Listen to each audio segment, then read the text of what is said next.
Since ancient times, the legends of summoners have always had a place in history, as they are believed to be the blessed individuals who can call upon spirits, soil, the dead souls, and even stars. The scene cuts to Aji, a 16-year-old junior high school student who doesn't really care about grades, nor have many romantic relationships. His daily routine consists of sleeping, eating, and going to class with no aspirations or dreams. He possesses a particular skill that he has honed since childhood: cooking. One day, as he's in the kitchen cooking, he notices the radio frequency glitching. Turning to investigate, he sees a purple portal open up right in front of him. To his amazement, a woman with purple hair and red eyes emerges from the portal. Aji's eyes widen as he watches the woman shrink down in size and catch the bowl before it hits the ground. Upon asking, the girl in question introduces herself as Dora. Still in shock and disbelief, Aji throws Dora out the door, convinced he's hallucinating. He paces back and forth, trying to make sense of what just happened. However, upon returning, he finds Dora back in his house, casually eating from a pot he had just cooked. After throwing Dora out of the window once again, Aji is left in a state of bewilderment. While Aji is attending class, Dora interrupts him with an offer to enter into a contract, which irritates and distracts him. Frustrated, he abruptly leaves the classroom and asks Dora to leave, but she warns him that if a summoned spirit is abandoned by its master without signing a contract, it will wander the world like a ghost for 100 years until it fades away. Dora goes on to explain to Aji that everyone in the world has the potential to summon spirits, but only a few awakened individuals can master the power and become summoners who have the power to both destroy and save the world. With a newfound understanding of the situation, Aji signs the contract with Dora. She opens her wings and takes Aji flying with her. However, the flight leaves Aji injured. Dora then reveals a glowing light of fireflies that have a slow healing effect, which soothes Aji's pain as they return to his house. As a news channel reports on a mysterious flying man spotted in the city, Aji and Dora are attacked by a carnivorous plant. Unable to use her powers without her summoner, Dora is consumed by the plant. Desperate to save her, Aji sets out to find the plant and rescue Dora. Tracking Dora's presence through his senses, Aji arrives at a concert where he senses the plant's energy. He is able to free Dora, and they escape, but not before he catches a glimpse of the girl controlling the plant. Aji identifies the black rose symbol on the girl's earring as the crest of the influential aristocratic family of their high school. Wondering about the girl's power and abilities to control the spirit from a distance, Aji shares his observations with Dora. Meanwhile, back at school, the principal speaks with the summoner girl and her spirit about not holding back and showing their full potential. He promises to be there if anything goes wrong and wants to see what they're capable of. Later, in class, the summoner girl sneaks a letter onto Aji's table before quickly leaving. As he reads the letter, he realizes it's an invitation to meet her in the woods following night. As Aji walks towards the woods, he notices the trees parting to create a path for him, which leads him to the summoner girl and her plant spirit. The girl attacks Aji and Dora with her secret weapon, forcing them to defend themselves. Dora tries to find a weapon, while Aji tries to resist the girl's powers. The summoner girl then summons an enormous tree, which attempts to crush Aji and Dora. However, Dora pulls out her blue treasured weapon to defend them. The summoner girl continues to control the tree, but Aji uses the blue treasured knife to take it down. Later that night, Hana introduces herself and informs Aji that she will be monitoring him and Dora around the clock. As she hands Aji a black rose, Hana leaves. The next day, Aji is in class when a giraffe surprisingly pokes its head inside the classroom window. As he and Dora flee from the classroom, they notice more animals rampaging through the streets, including llamas, leopards, and rhinoceroses. The news on a building screen confirms their fears that the animals from the downtown zoo have escaped and are causing chaos in the city. The news reporter urgently announces that the city has entered a level 1 state of emergency and advises everyone to quickly make their way to the nearest evacuation center. As chaos erupts with an animal stampede, Aji spots a cat girl wearing a hoodie and rushes to her aid. He pushes her out of harm's way, but notices that she is accompanied by Meow, her cat. In an attempt to take Meow with him, the cat girl fiercely strikes at Aji, causing Meow to run back to her. As Aji struggles to make sense of the situation, Dora warns him to be careful, as the cat girl's behavior is far from ordinary. As the chaos continues to unfold, Hana observes the scene from a nearby rooftop and decides to intervene. Using her extraordinary powers, she swiftly captures the loose animals with roots and vines, but the cat girl strikes back in an attempt to free her animals. She unleashes the might of bears, and Hana responds by summoning her giant tree to fight back. As the two powers clash, Aji and Dora work together to try and stop the battle by unleashing Dora's blue chains. Meanwhile, Aji manages to locate the summoner Meow, while the cat girl turns out to be a summoned spirit. Aji then tends to Miao's injuries sustained during the battle by wrapping her wounds with bandages. As Hana's spirit demands that Aji hands over Miao, he refuses to do so until she is fully healed. At Aji's house, the cat girl reveals to him that even animals can be summoners and that she is searching for her brother whom she tracked to this city. Unbeknownst to them, a crow spies on their conversation from a nearby tree branch and reports back to a white-haired man.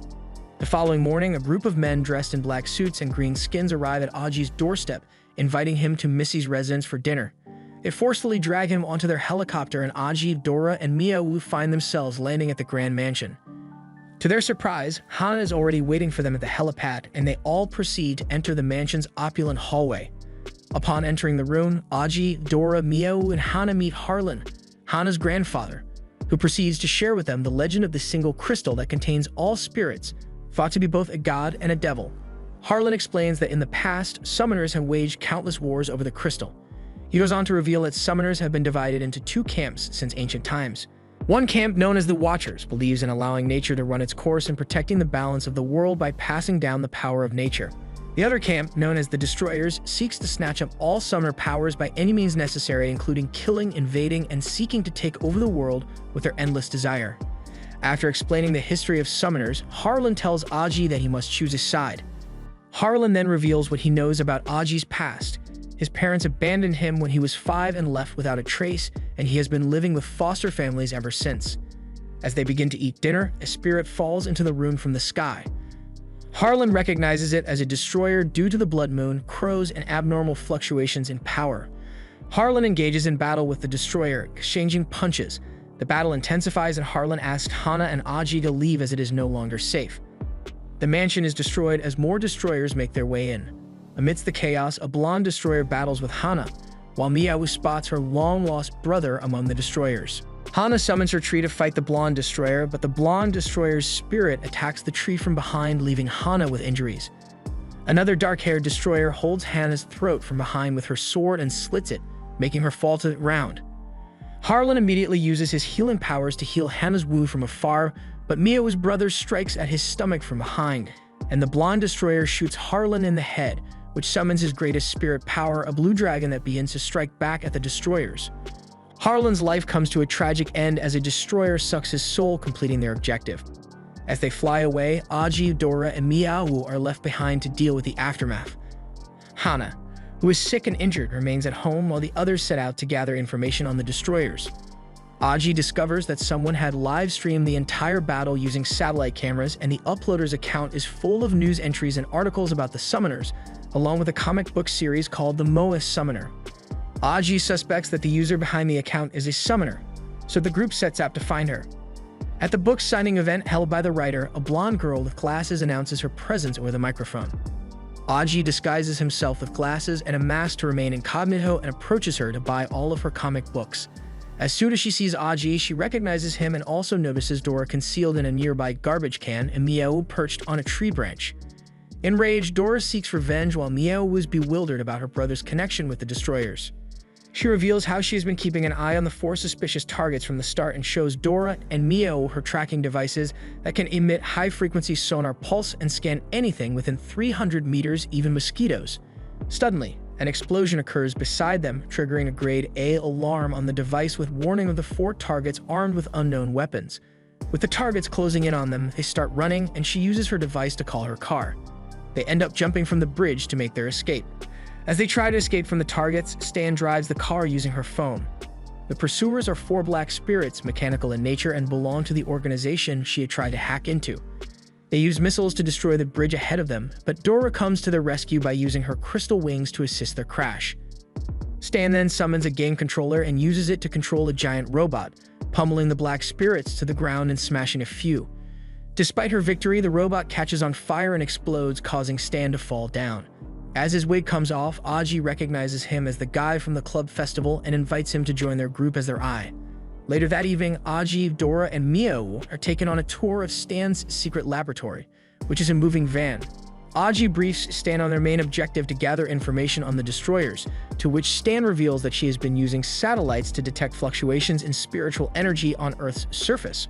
Stan presents a map to the group that shows the locations of dormant summoned spirits and the destroyers' activities. The red dots have been overtaking the green dots over time, indicating that the destroyers have been snatching up powers. They open a phenomena map from the night Aji summoned Dora, and Stan explains that the destroyers' aim is to steal spirits. Since March 17, spiritual powers have been fluctuating in the area, and the number of awakenings and battles has escalated. Stan suggests that they investigate the battle site to find more clues. Upon arriving at the ruins of the mansion, Stan uses solar pulses to scan for foreign objects and finds Hannah's family's camera spirit, which he can use to reconstruct the crime scene. With sonar pulses and satellite data, he creates a hologram of the first wave of destroyers that attacked the mansion. Among them is Lee, a stone destroyer and earth summoner, who used a wormhole portal to ambush the mansion. They also spot Crow, Mio's brother, who is an animal summoner in charge of the Recons and his Crow minions. The seventh assassin dealt the killing blow to Harlan, who was the boss of all destroyers. He had the ability to not only absorb the souls of spirits, but also of people. The objective of the destroyers' raid was an underground chamber that has now disappeared. Using holograms, they find the location where Hannah's family had been collecting and sealing spirits for years. However, the destroyers have taken all the sealed spirits, leaving only a fragment that belongs to the Stone Man. The scent from the fragment leads them to discover that it's from the red spider lily, which only grows in one place, a stone forest 300 kilometers away. Aji, Stan, and Dora take a break to enjoy some instant ramen while sitting in Stan's van. As they eat, Aji begins to delve into his past. He explains that he lived with his parents until the age of 5. He was constantly moving to different schools. Then one day, Aji's dad vanished without a trace, and a few months later, his mother disappeared as well. On the other hand, Dora has no memory of her past except for one solitary recollection of being alone before meeting many people and experiencing many things. She wandered from place to place, but when she tries to remember those moments, she gets a headache. Stan performs a full body scan on Dora and discovers that her memories and heart are sealed. The following day, the trio arrives at the stone forest and approaches the entrance. As they venture deeper into the forest, they discover a sea of flowers. Stan senses a faint source of power, which he believes is the hideout of the group's members. A man comes out of the house and begins digging into the flower fields with a shovel. Stan attempts to scan his abilities, but the signal is too weak. The man spots Aji and greets him warmly, but he is unable to see Dora. Assuming that Aji is not a summoner, the man invites him inside, saying that he has not had any visitors in a long time and that he lives alone. The wind starts blowing again, and the man tells Aji about the history of the land. Many years ago, the area used to be barren and the villagers could not grow anything but sour and ugly fruits. One day, an innocent girl who dreamed of growing flowers in the fields tried different seeds, but after she passed away, the man inherited her dying wish. He spent 10 years cultivating the land and eventually became a beautiful sea of flowers. Suddenly, the wind intensifies and the man transforms into the Stone Man. He unleashes his strength and powers against them, and Dora and Mio fight back while Aji uses his shield. However, all their weapons prove useless against the Stone Man. Dora then decides to use her trump card with Aji. Meanwhile, Mio and Stan keep the Stone Man busy and distracted. As the Stone Man uses his powers in anger, the ground beneath them scatters and human bones are uncovered, revealing the reason why the villagers disappeared. Finally, with Dora's help, Aji attacks the Stone Man with his silver lance, causing a massive blow. He then uses a sky-rendering sword and a reverse blade draw, causing even more damage to the Stone Man. Finally, Aji crushes the Stone Man using Thor's hammer. Moduo returns to his human form after Aji strikes him with Thor's hammer. He begs them not to kill him yet and tells them the story of how he became the Stone Man. He was born cursed, possessed by evil spirits that fed on the flesh and brains of their hosts. The villagers of the Black Stone Village called him a monster. Even the kids that used to play with him considered him a monster. The villagers left Moduo to die in the mountains, but a girl named Ahua found him and shared her food with him. Over time, she brought her food to him every day and helped him control his anger, and the two formed a bond. However, over the years, harvest in the village continued to decline, leading the villagers to blame Moduo as a curse to the village and its infertile land. During a riot against Moduo, Ahua tried to defend Moduo, but a man stabbed Ahua to death. Triggering Moduo's anger and transforming him into the Stone Man, he destroyed the village. The villagers' blood enriched the soil, which made red equinox flowers grow in the village.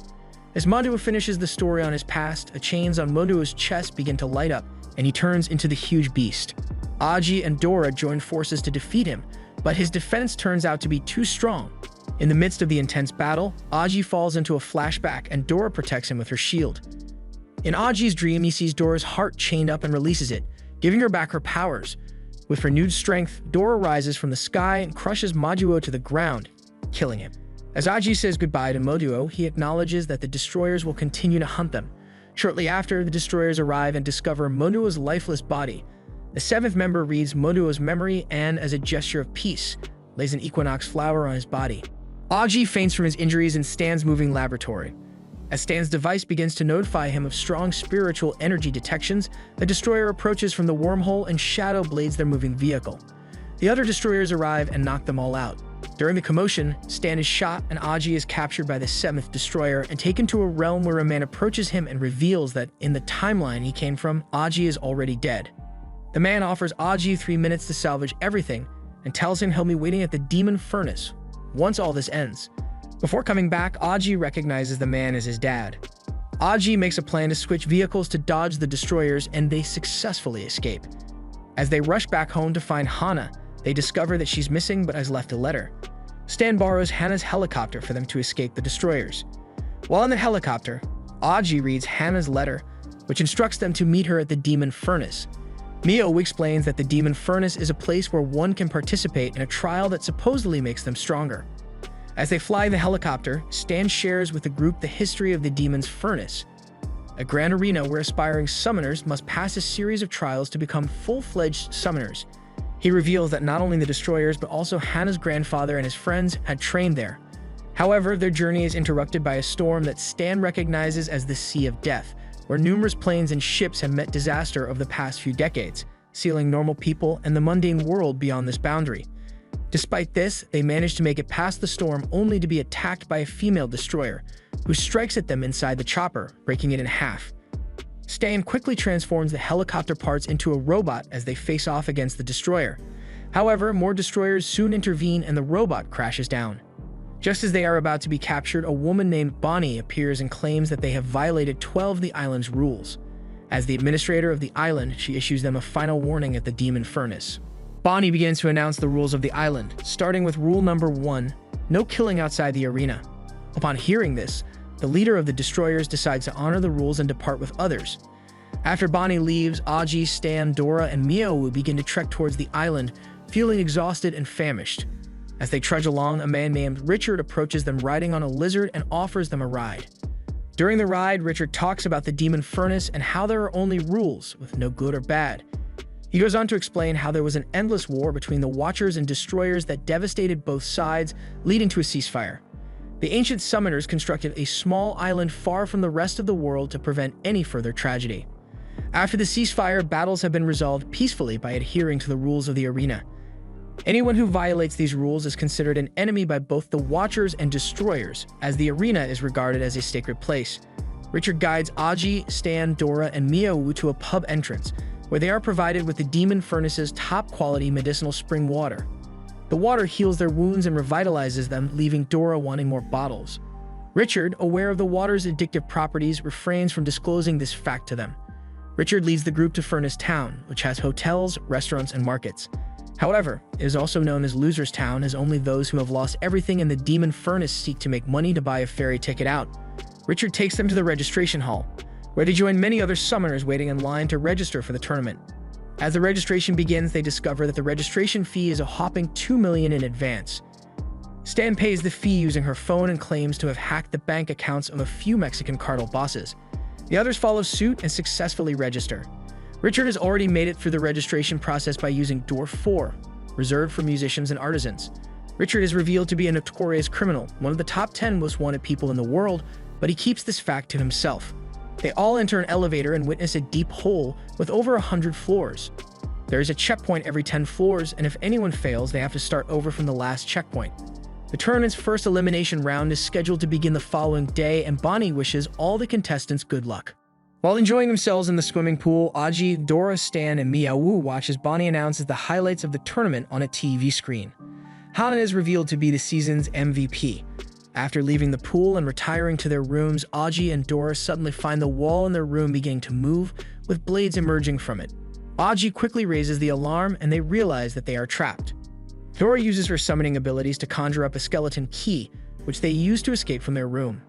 Meanwhile, Miao Wu transforms into a cockroach and escapes through the cracks, while Stan navigates the vents to exit her room. The voice of a man on the speaker announces himself as the boss of the demon furnace's first floor and declares that the first round of the tournament has begun since it's past midnight. There are no rules, and in order to win, the contestants must escape the hotel alive. The hotel is filled with traps, and with limited time, the entire floor begins to break apart with lava bubbling beneath them. Dora uses her wings to rescue the group, struggling with the weight but barely managing to escape. The floor boss unleashes more traps, and the group must fight to survive. As Aji and the rest of the participants search for an exit, they stumbled upon a door that read "Front Exit." However, notes plastered on the wall warn of potential danger, indicating that bombs and treasure chests could be found inside. Despite the warning, Aji impulsively breaks through the door to find Reno, the floor boss, standing with a group of participants. Reno congratulated everyone on passing the knockout stage and awarded each contestant with a wooden treasure as a token of their achievement, as everyone eagerly opened their treasure chests in hopes of finding a valuable weapon. Aji and Dora discovered 3 crystal shards and a saffron ring, while Mio was rewarded with 30,000 furnace dollars and half a rough diamond. Stan, on the other hand, found weapons in his treasure chest. The floor boss then pressed a button, detonating the floor beneath their feet and dropping them to the next level. They found themselves facing Bonnie, the second floor boss, who announced that the trial was a race. The room lit up to reveal a massive racetrack, and the contestants were given 5 minutes to warm up before the race began. Back at the Destroyer's den, the leader of the Destroyers summons a chained man and claims that it is the best gift for Aji. As Bonnie fires the gun into the air, signaling the start of the race, the participants take off at full speed. Mio quickly takes the lead with Aji and Dora flying closely behind. However, Stan on a ballistic missile manages to overtake them all, leaving the others in awe of her speed. As they raced, a man suddenly appears and begins shooting at Aji and Dora, forcing them to dodge the bullets as they curve and fly around them. The Poison Master then unleashes a cloud of mist on the track, causing anyone who passed through it to experience difficulty breathing and muscle spasms. However, Mio managed to pass through it unscathed in her venomous snake form. Meanwhile, back at the Destroyer's den, the blonde and black-haired Destroyers engage in a friendly practice battle. During the fight, the blonde Destroyer questions why they couldn't simply storm into the demon furnace. Another girl with white hair explains that she had snuck into the demon furnace on a previous occasion when Bonnie had stopped them. She had attempted to break into the arena while it was closed, but was unsuccessful and ended up being chased by security for several streets. However, she had managed to take an old TV from the market, which was able to broadcast Bonnie's updates from the arena. As the race on the second floor came to a close, Bonnie announces the winners on the TV. Mio had taken first place, with Aji coming in second, and the manga artist Hiro in third. They move on to the third floor, where Aji impresses the judges with his signature beef ramen, while Mio prepares a raw wild dish of fruits using her claws. Meanwhile, Stan amazed everyone with her robot that made ice cream desserts. Moving on to the fourth floor, the boss announced a death metal rock star whose music had the power to slay the living and awaken the dead. However, Kumaxen, the boss of the Destroyers, interrupted their viewing of the Demon Furnace contests and asked the 3 Destroyer girls to join the competition with a new friend who was mysterious and bound. Kumaxen also instructed the girls to let Aji know that he had sent them all a gift. Bonnie briefs the elders on the contestants of the Demon Furnace, noting that only 15 contestants had made it to the 5th floor. She also mentions that 106 high-energy fluctuations and 30,000 tons of spiritual energy had been successfully collected. One of the elders instructed Bonnie to activate the sacrificial program at the teleport gate, 100 floors down the demon furnace. Bonnie made her way to the 100th floor, where she found Goddess Pandora, the source of all spirits, in her slumber. She then offers the collected spiritual energy to the goddess. The end. Be sure to check out our other uploads and subscribe for more.